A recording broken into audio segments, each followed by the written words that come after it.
Welcome to Mad Nerds, episode 15 of our wonderful podcast. I am, of course, your host, Superherodeuce, as you are on my channel, here with Mike is the Hat, or Bronx Bomber 137. No, Brad, we don't use that one. Well, they can see your name up here. But yeah, as you can see, we're playing Minecraft this week on our podcast episode. We've built a little wooden house here. Don't have anything really in it yet. Got to expand the house right now. And that's what we're working on. We're gonna move all this. Yep, we're gonna relocate here, so we're gonna work on that while we podcast. But Mike, we're titling this week's episode "Automatic Pistol" because there was a really cool scene on Agent Carter this week involving an automatic pistol.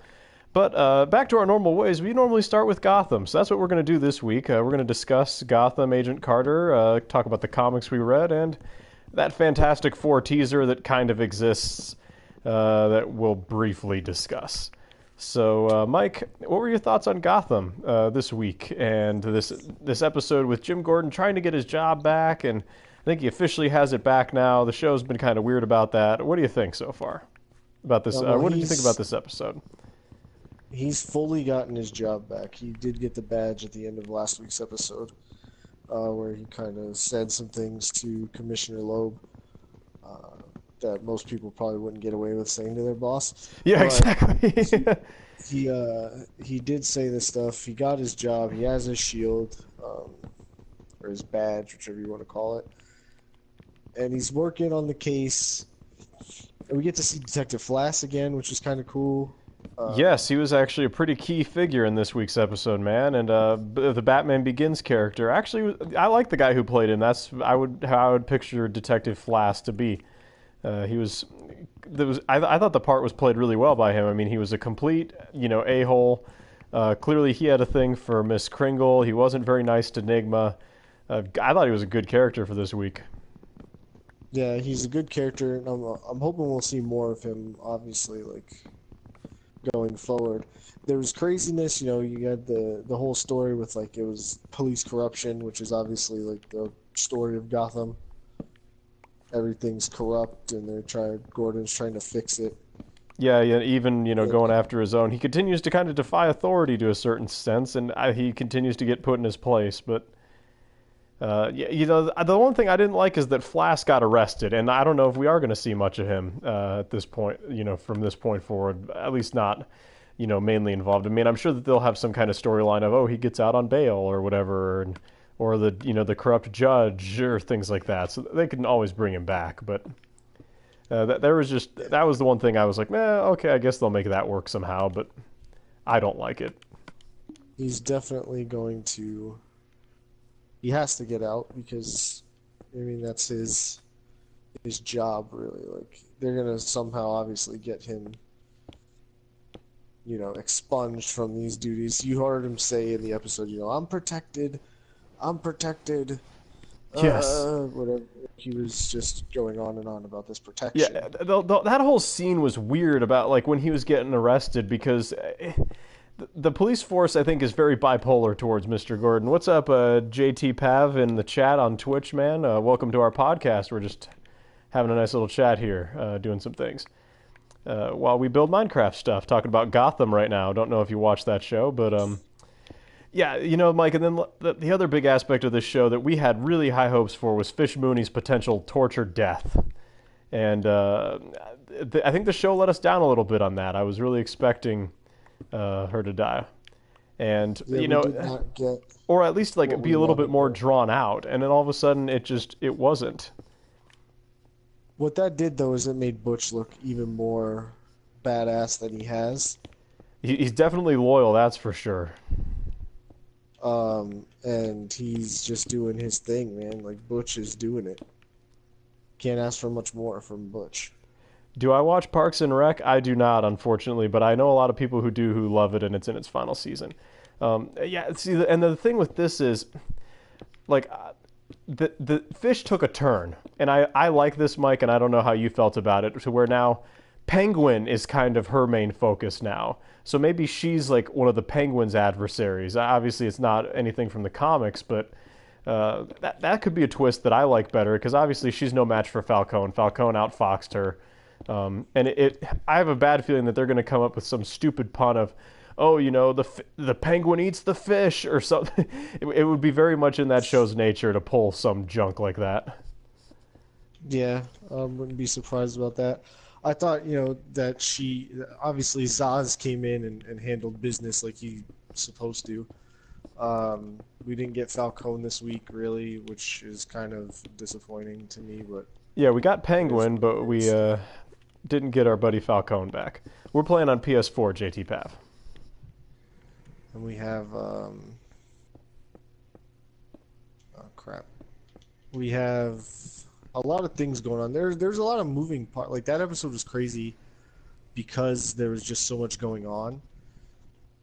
We got to see Bruce again, and then that whole thing with him and Selena, Kyle doing whatever it was that they were doing. Yeah, and she said like, "Oh, I lied. I didn't actually see who killed your parents," and things like that. I was like, "That's a little weird to backtrack like that." And the one thing too, you know what I really liked at the end of the episode? It kind of showed what Jim had become because the narcotics guy was begging for his family's life because I don't think Jim knew exactly what he was doing when he went and got his hands dirty and said, "Hey, Penguin, I need you to just do this one thing." Well, that's just what friends do, and it was really, gosh, that was just such a powerful scene, and how he's kind of just caught off guard by the whole thing and doesn't really. He didn't know that that's the impact that it was going to have. Yeah, he definitely wasn't fully prepared for what was going on with the whole ask a mafia person to help you get something done. He became exactly what he didn't want to become, and we had the big reveal at the end too, where Bullock is, got the hots for Fish Mooney, and it helped her kind of escape. And Butch went out like a boss, but now Bullock's kind of her helper, if you will. I don't think Bullock's gonna help her at all. She's hopefully like this is where she just goes away. I would be okay with that if they gave her this kind of a send off, but I feel like with somebody as big as Jada Pinkett Smith playing her, it's going to be a little bit bigger than that. That's terrible. I think we need more cobblestone. She shouldn't be in the show in the first place. I think we'll be okay with the cobblestone for now. What did you think of this whole enigma with the girl thing with Miss Kringle? What were your thoughts on that? I would like that because like I said in the past on our shows, that this could be what actually like pushes him to become the Riddler in some way. Like you could see he's starting to get like a little irritated with the way everything's going down. Yeah, and obviously things turned in his favor because she thought it was cute. She didn't want to say much, but she definitely enjoyed his little letter and Flass. Of course, that just played into the whole Flass dislike thing. There are a few bad habits that Gotham still has that it needs to get over, but overall, you know what? I'm liking the direction. I at least now am sensing where it's going. Nice job. Mike pushed the skeleton out into the sun where it died. It caught on fire. No, don't blow up. Oh my God. No damage. Okay, so how is that guy not catching on fire when he's in the water? He's definitely in the sunlight. Ah, creeper! Creeper! He's in the water. That's the thing. We had... What else happened in Gotham? Like I said, there was almost too much going on.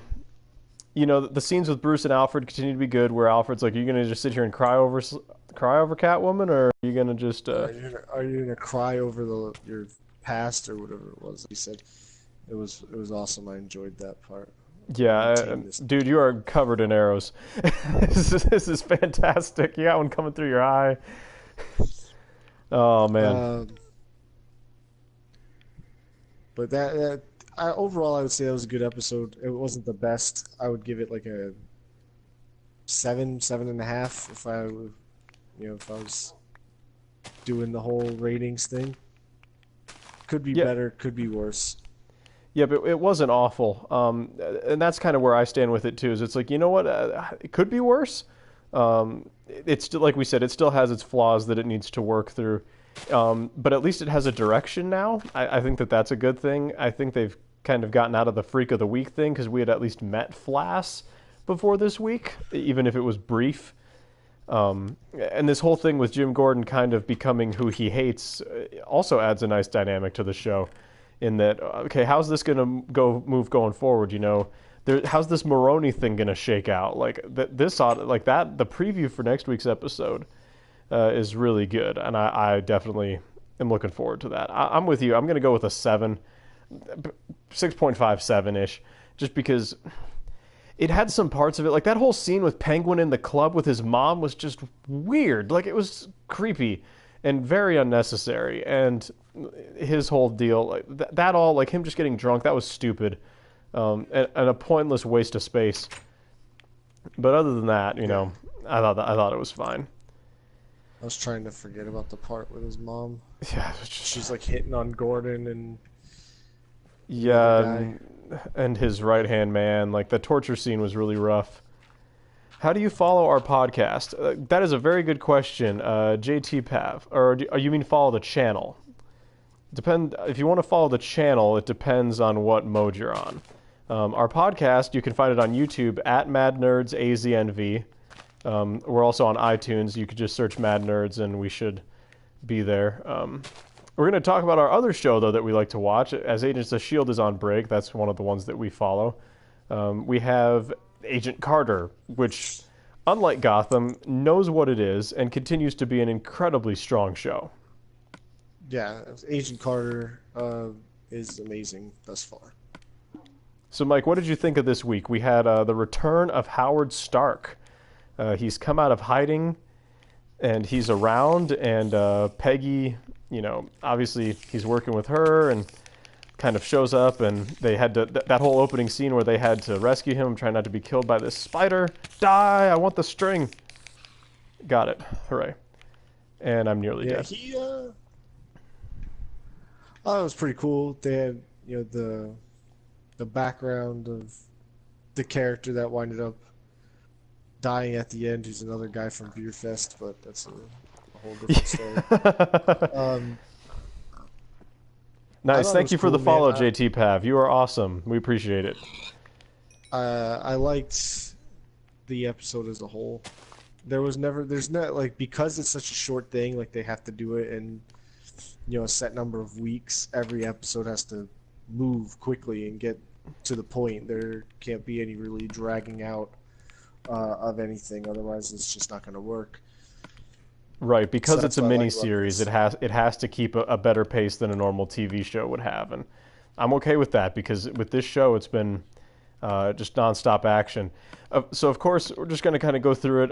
We had the boss, of course, her Chief Dooley. He had to go on a mission, and he goes over to kind of discover what happened at this battle that these guys had their identities stolen. Like, why are dead people allegedly alive from this one particular battle that they needed to know about? And so he goes and he interviews this guy from one of the Nazis, and he said, there was no Russians that day killed by Nazi hands.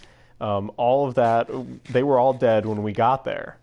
And so Chief Dooley is willing to find out, needs all the details. He gives the guy the fake cyanide, try to give him an easy way out, which I thought was really just showed they were willing to get to the bottom of whatever they needed to at the time period. I thought that was just really awesome. Of course, we had the guy with the automatic pistol, which is where our episode title comes from this week, who killed his henchmen because they did not get Howard Stark or anything like that, and they were, beaten by a woman. Yep, the 50s, or the late 40s, early 50s thing continues, especially with what Chad Michael Murray's character had said to, Peggy at one point, like, you're a woman, you'll never be, no man will ever see you as superior or anything like that. And I was like, wow, that was... Yeah, like, and then because Suso is trying to be, kind to her, he's like, what are you? You must like her if you're being, kind to her. Yes, we are just known as Mad Nerds on YouTube, but our YouTube URL, if you just look up youtube.com/madnerdszNV, you'll find us. All one word. And yeah, okay, so let's see. We had that. We had the whole thing where she could tell that Jarvis was lying to her because Howard asked her to break in to her own, her own place where she works to steal back one of her inventions. He had the first ever selfie device with that pen. I thought that was pretty slick. I just continue to like his inventions, Howard Stark's inventions, and so Peggy kind of figures out that Jarvis is lying. Now, I will point one thing out. When he was in interrogation, he held up insanely well when Chad Michael Murray's character was interrogating him. But all of a sudden, when Peggy's just asking him about this mission, he just couldn't seem to keep it together, and he had like a incredibly obvious tell that he was lying. I didn't really like that. I thought it was not good for continuity's sake, but that whole deal where she figured it out, and it's Captain America's blood. Yeah, I don't think he was lying, though, when he was being interrogated by Chad Michael Murray and all those guys. Like, no, but I mean, it was a tense situation. Yeah, but he wasn't telling like a flat-out lie like he was to Agent Carter. That's a fair point. That's why maybe he didn't give away his tell. I thought it was funny though, where she was like, "You should never play poker." Yeah. All right, so then we have Captain America's blood, which is of course a huge tie-in to the movies. Everybody's going to know what that's about. Project Rebirth, and the whole super soldier serum. I'm like, okay, I'm on board with this. I knew that there had to be something about that for him to want it back. I'm like, that's not just an EMP. Like, that was just be awesome, dude. Thank you for the YouTube subscribe as well. I was like, there's got to be something more at play here than just what they're telling us. And of course, the show just continues to deliver. Like, that's the thing, is when they have little moments like this, they actually are big. It's not like, because see, Gotham builds a bunch of stuff up and then kind of has let us down at times. Other times it has delivered, but for the most part, I've been somewhat disappointed.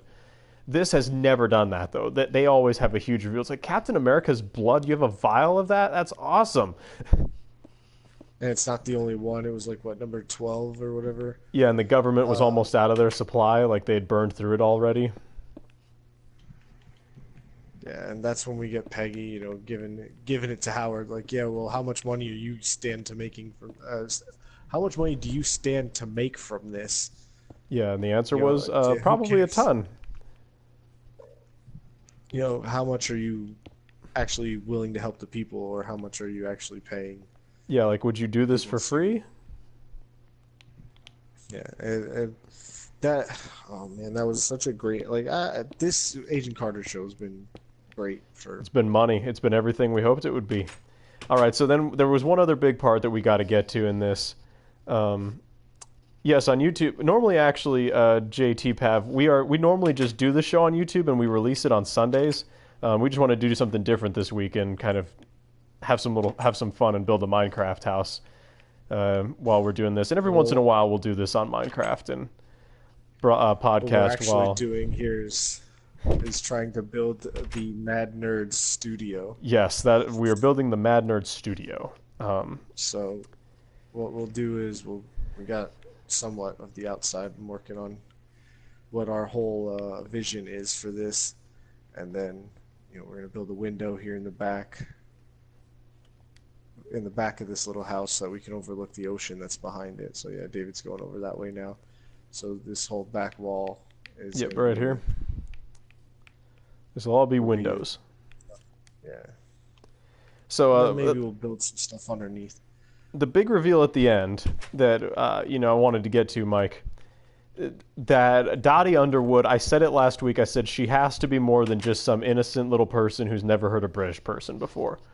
And of course it delivered. It turned out that's exactly what was going on. The guy came in with his automatic pistol and she said, "I want that." And I was like, okay, here we go. We're going to figure out who she is. And then she does the wall climb and just breaks his neck with her knees and then does that look up and the hair flip. And I'm like, Black Widow right there.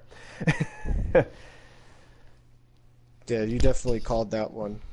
I was trying to do some research about what she was actually, who she actually is, but I found nothing, obviously. The theory that I am adopting that I would totally is in the comics. Black Widow actually had a counterpart that was blonde at one point named Yelena Beldova, who plays Dark Black Widow in the Dark Avengers, I believe. So they could be just changing her origin a little bit, but I think they're definitely looking into the Red Room, which is where Black Widow's origins come from, where she got her training, as we might see here in Avengers: Age of Ultron, which would be another great way to tie that into the movie coming out soon. If you looked at everything that she's doing, I think that we're going to obviously get a lot more of that next week, and I think we're going to sleep in the bed now. Skip to dawn. So, next week's preview is what we thought was going to be the second or third episode. Yeah, because before we even get to that, how about I keep wanting to call him Tony Stark, but Howard's getting his shoes shine there, talking to Jarvis, as his undercover, and there's boom, there it is, the king of the cameos, Stan Lee. Yes, the king of the cameos, Stan Lee, made me jump up and down, all happy. Yeah, Stan Lee, woo! And anyways, I started laughing. That was a great cameo. He's found a way into everything. He's been on Agent Carter. He's been on Agents of S.H.I.E.L.D. He's just found a way into all this stuff. I'm happy, Howard. The happy Howard. I didn't even know who was sitting there. Hey, can I have the sports section? Stan Lee, for you could have anything, man. That was just fantastic. Once again, the show just continues to be winning everywhere. Oh, that thing shot me. I have an arrow in my back. Yeah, it's obviously a fun show. Yes, and great. So we get the Howling Commandos next week. We get Dum Dum Dugan. We get Agent Carter with an automatic rifle. So much good stuff. I'm excited. I just can't wait. So, Mike, if you were going to give this a number scale rating, what would you give this? 8. I'd like to go solid 8. Maybe 8. 8's good for me. This skeleton is making me mad. It's an 8. It could obviously I don't want to give it too high of a score. I thought it was great, but yeah, but I don't think it was better than. Oh my god, I don't think it was better than some of the other episodes. It was not the. We'll see what happens next week. All right, man. JT Path, thank you for joining us. We appreciate it, man. We'll hopefully see you back on a podcast here in the future. All right, yeah, I'm going to go ahead. I'm going to give it an 8 as well because, like you said, there are other episodes that were stronger than this one, but this one was still good, so you don't want to deprive it of a good score just because it wasn't the best of the season. It was still good, and there's still a lot of good places that this can go, and it's definitely lived up to the Russian spy stuff. Once again, thank you, JT Pat, for the subscription. We also had this stuff with the typewriter from Leviathan, so yeah, the typewriter started going and got all that going. We haven't explored this side too much, have we? Not over this way, no, not really. We haven't gone too far out this way. I think I made a little sand pit here. All right, so as we always like to do, we got comics to talk about too, Mike. Unless you had anything else to add on Agent Carter. Nope, just looking forward to their episode next week. Same thing with Gotham, but that's what we did get though is if for those that didn't know when it was coming back, like I didn't know exactly what date Agents of S.H.I.E.L.D. is coming back. We did get that reveal, quick little trailer thing. Yes, we did get the tease for Agents of S.H.I.E.L.D. and they made a point of, hey, we're going to focus on Skye and her becoming an Inhuman. How often do I stream, JT Pav? That's a good question. It really depends. I try to stream at least once a week. Not necessarily doing this type of podcast thing, but just stream something, either Destiny, FIFA, Minecraft, or I just got Infamous First Light or whatever I believe it's called. So I might stream that a little bit. Still kind of have to wait and see on that. But yeah, usually about once a week I will stream something. So we had the comics stuff. Yes. That's where we're gonna go. The comic books, the things that all this stuff is based on or loosely based on that we like to discuss. Oh, look, a chicken. I now have raw chicken. I already had some, but I have more. Mike, what'd you read this week? So this week I kind of went ham and got some stuff. And I also got the stuff from Loot Crate, obviously. The one Loot Crate book that I have, or that I read this week, but we'll get to that after I talk about the DC stuff I read. So I read Batman Endgame Part 4, which I believe is Batman number 38. Yes, Batman number 38 was Part 4. And it was great. We had to see how Gotham has kind of been affected by the virus that the Joker has put out there, and everybody's kind of starting to go crazy. But they're Batman and Alfred's daughter and a kid that Batman saved are trying to figure out how to stop this virus that the Joker spread, because it has like some regenerative thing to it. So it always comes back when you think you've killed it with an antivirus. It comes back and is magically there again. Wow, that's intense. Yeah, so that's going on in Gotham City. We also have Future's End going on in the future, whatever, the 5 years from now thing, and that's still that's kind of getting. I feel like they wasted some weeks with that book. That's on number 40. That's been a pretty common review that I've been hearing from a ton of sources, that Future's End sometimes just drags. It's like, ooh, it's good, and then it's like, yeah, it's okay, I guess. Like, it doesn't get like super good. Nothing is like super memorable this week from that. It's just, I guess it happens from time to time when you have a weekly book. Yeah, that's one of those that I heard. It's one of those that I heard probably could have been okay if it was, every other week instead of, so often as it's been weekly. I think that can tend to fall into a ton of different categories as well. I think that certain series just are better if they aren't every week. So it definitely sounds like that's one of the curses of this situation. I mean, I don't hate it. It just hasn't been like I was so excited for it, and it's been like, eh. But I did read Deathstroke number 4, which was awesome. We had a little small tie-in. Harley Quinn makes a nice little appearance. Oh, nice. Towards the end, as well as Batman. Spoilers. Yeah, that's kind of how. Obviously, that's how this section works. The spoilers everywhere. But I mean, spoilers. That's how it goes out. Like that's just a big page of Batman and Deathstroke kind of staring at each other, with Harley Quinn there. She set up Deathstroke. It was weird, but there's a whole thing with Odysseus, Deathstroke's father, Jericho's Deathstroke's kid. And when Odysseus and Jericho are together, they form like this crazy being. I don't know. There's a lot of stuff that I need to do a lot more research on. Let's put it that way in that book, because I didn't know the some of it existed. That's Jericho good. has a sister. So apparently Deathstroke has 2 kids. I don't know where they came from. Advocate is with us in the chat. Yeah. But then, so they do kind of allude to the new Suicide Squad and what was going on there, where in the first couple issues of that run, Deathstroke has kind of turned on the Suicide Squad immediately, which kind of ties into the next book that I read, which was a Suicide Squad from its first New 52 run, trade paperback volume 4. Oh, nice. So that's going in on. That's going in on like how kind of the Suicide Squad disbanded, and why Waller's not in charge in New Suicide Squad. There's some hacking. There's Harley Quinn kind of took over. We get to see James Gordon Jr. And all his serial killer ways. He falls in love with Waller. There's a lot of weird things going on in that book as well. But it definitely sounds the Suicide Squad. The Suicide Squad does get out. They get the bombs taken out of their neck.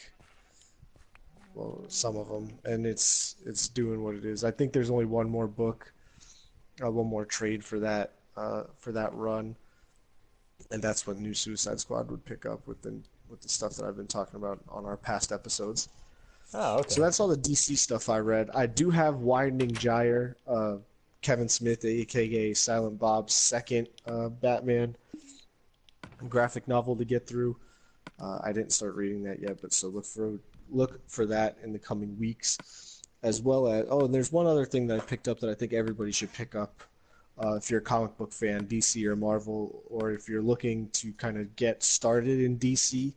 There's a great thing that came out this week. It's called the DC Entertainment Essential Graphic Novels and Chronology 2015. It's free. That's right, free. Free, free of charge.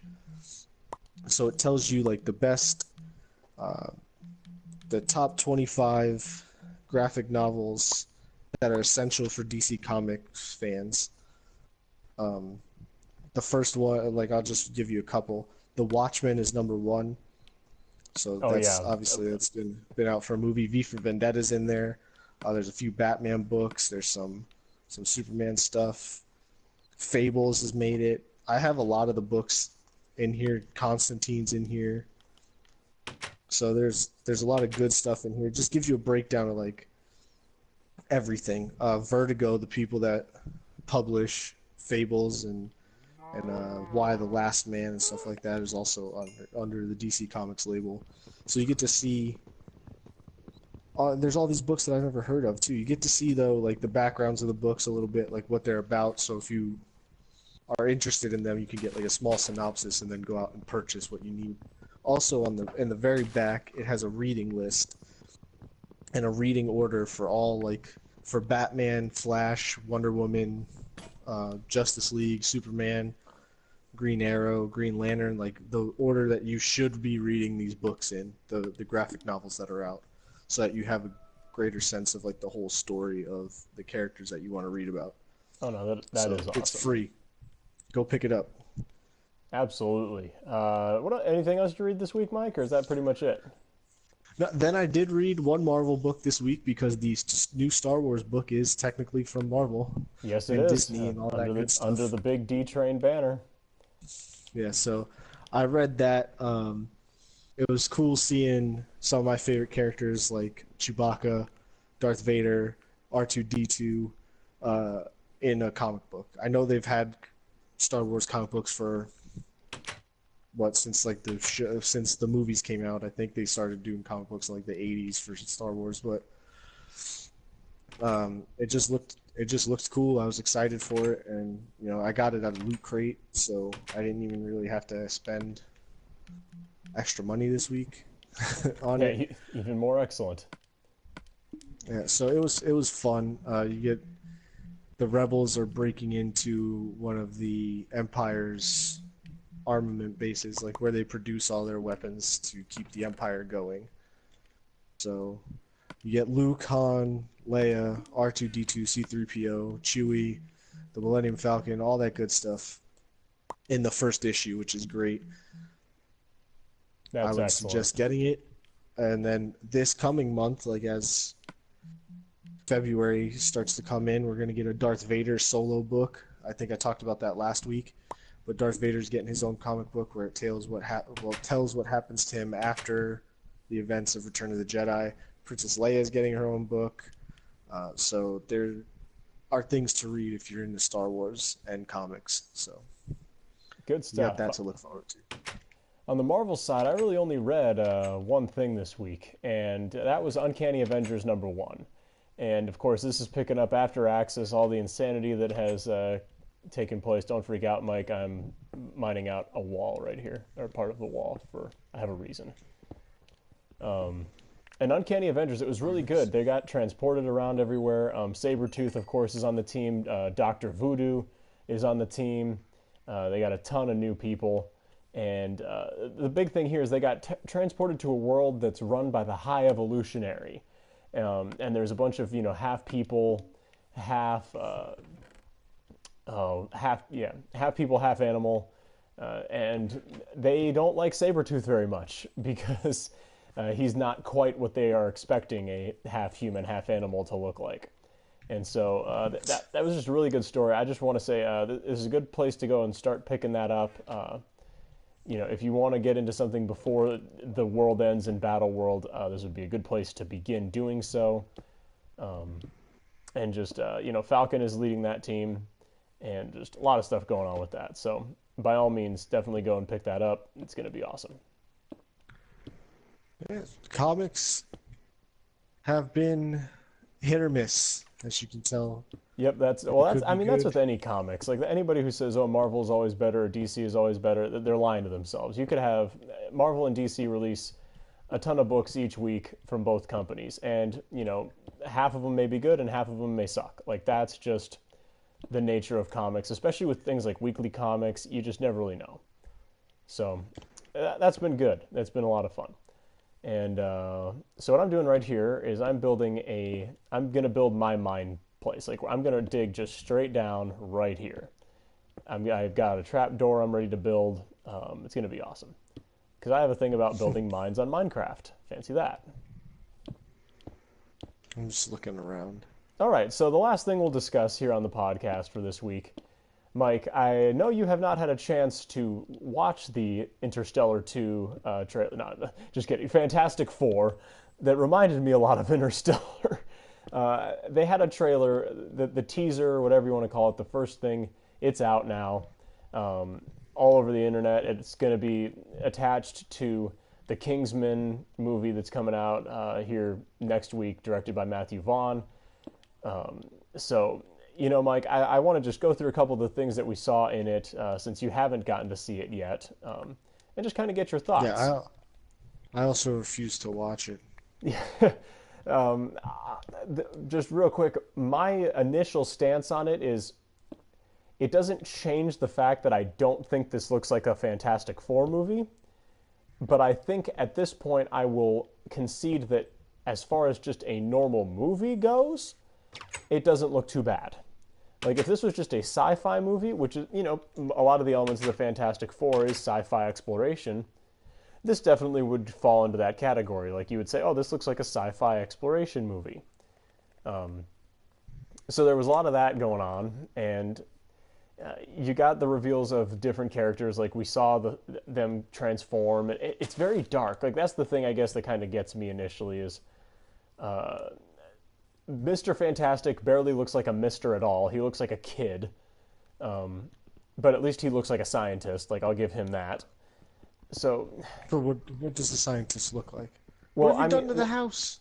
well, I'm building my mine. I haven't finished the wall. I ran out of stone. I like to have a Okay, mine that's so attached to the house because then I don't have to like go somewhere for my resources. Mr. Fantastic looks like a scientist. Yeah, in the sense that like he's eager to explore, he's eager to discover. They showed his lab, and it's like, okay, him inside his lab, okay, I can buy that, but he doesn't look like an adult. Like I guess that's kind of what's bothering me is Fantastic Four, whether you like them or not, they are the first family. They are public superheroes, and they were not dark and gritty and sad. The Mole Man is in this thing. Like Doctor Doom wasn't even in the trailer, but Mole Man is in the movie. Which, if you know anything about Mole Man, you'll know that that's not exactly the most exciting Fantastic Four character ever. It sounds horrible. I'm going to make a prediction here, though, Mike. From having seen this trailer, they do show that the Fantastic Four, when they're going to the negative zone, which is where a lot of this is based around, there's more people in their team than just them, but they only show them at the end of it, like as things are happening.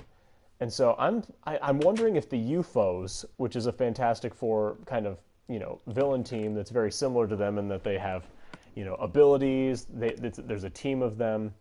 I'm wondering if the UFOs are going to come in and if they're like the secret villains that they're kind of withholding from us. But I'm not sure if you know much about the UFOs, Mike, or if anybody does for that matter. Sounds like a terrible name. No, it does. It sounds awful, but it's actually pretty good. Like their powers, because they tried to duplicate the Fantastic Fours in the comics, unlike this, where I think that they're going to just have them kind of happen from cosmic waves, and have these are the bad people and these are the good people, blah blah blah. I think that'd be an interesting way to go with it. That's about all I'm going to say for it. I hope that the fact that Mole Man is even in this movie bothers me already, so I'm not even going to go there. So the first time you said Mole Man, I thought you said Merman, and I thought of Derek Zoolander. No. And then you said Mole, and I was like, Yes, That's just like not exciting. the guy who played the leader in Marvel's Incredible Hulk is the Mole Man. Tim Shelton or something like that. I can't remember his name off the top of my head. That's terrible. It certainly is something. Mole Man. Such a bad name. Well, Marvel did what they did at the time. All right. I guess some people say Batman's stupid, but Yeah, at least I mean, bats are kind of scary. yeah. How often do you see a mole? Like, A man who loves bats. That's kind of scary to me. he doesn't love bats. He's afraid of bats. Yeah, the Batman. The Batman. Male voice. Yeah. I don't know why I just went and got this cobblestone. Oh, yes I do. So I mean, that was it. It was really slow this week.